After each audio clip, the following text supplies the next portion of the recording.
नमस्कार. गाणगापूर या पुण्यनगरीचे दर्शन घेऊन आम्ही अक्कलकोटला जायला निघालो. साधारण दुपारचे 3 वाजले होते. आम्ही अक्कलकोटजवळ हॉटेल शांभवीमध्ये दुपारचं जेवण केले. सर्व व्हरायटीचे फूड आणि युनिक सिटिंग अरेंजमेंट येथे आहे. मुख्य म्हणजे प्युअर व्हेज हॉटेल आहे.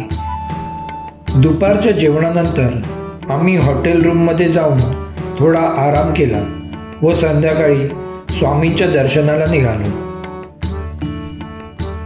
स्वामी समर्थ महाराज दत्तगुरूंचे 3रे पूर्ण अवतार मानले जातात.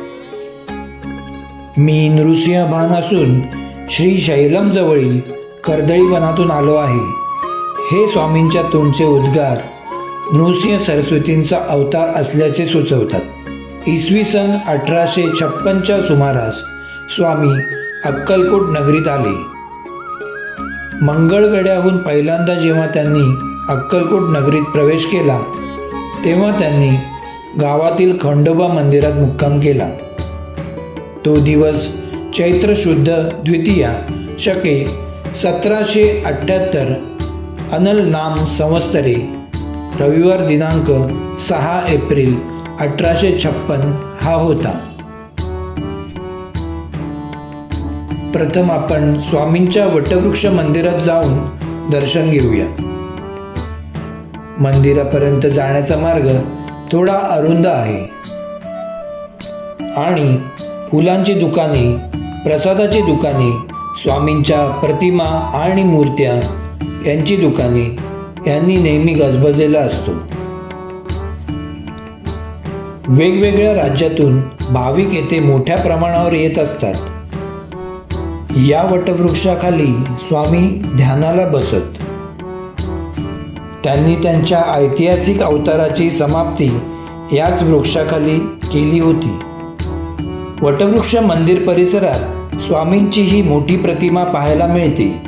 स्वामी भक्तांनी ही प्रतिमा 40,000 पंचमुखी रुद्राक्षांपासून बनवली आहे.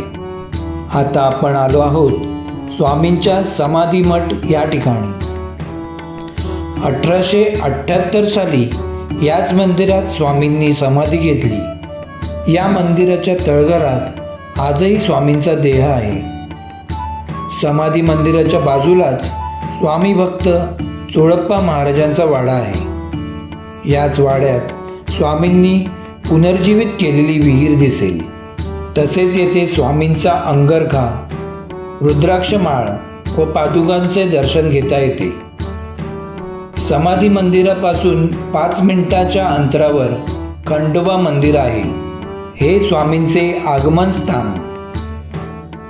त्यानंतर आपण आलो आहोत बाळप्पा महाराजांच्या समाधी मठात. या मठाला गुरुमंदिर असेही म्हणतात. या मठात स्वामींच्या पायांचे ठसे आजही तसेच आहेत. त्यानंतर आपण आलो आहोत राजेराय मठ या ठिकाणी.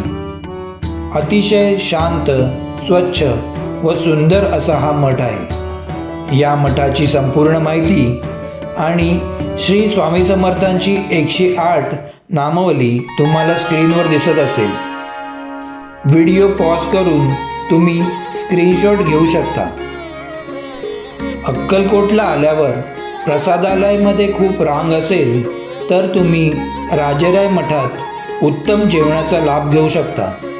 अशा प्रकारे आम्ही अक्कलकोटमधील स्वामींच्या सर्व स्थानांचे दर्शन घेऊन रात्री आमच्या हॉटेल रूमवर आलो व दुसऱ्या दिवशी आमच्या पुढच्या प्रवासाला निघालो. अक्कलकोटमध्ये राहण्यासाठी अनेक ऑप्शन आहेत, परंतु सर्वात कमी दरात ती फक्त सिद्धार्थ गेस्ट हाऊसमध्ये. हे हॉटेल मंदिरापासून जवळ असल्याने स्वामी भक्तांसाठी राहण्याची उत्तम सोय व 24 तास सेवा उपलब्ध आहे. सबसे बड़ा गुरु, गुरु से बड़ा गुरु का ध्यास और उससे भी बड़े श्री स्वामी समर्थ महाराज. भिऊ नकोस, मी तुझ्या पाठीशी आहे. आपण सुद्धा अक्कलकोटला जाऊन आला असाल तर तुमचा स्वामी अनुभव मला कमेंटमध्ये नक्की सांगा. पुन्हा भेटूया अशाच एका भक्तिमय ब्लॉगमध्ये. नमस्कार.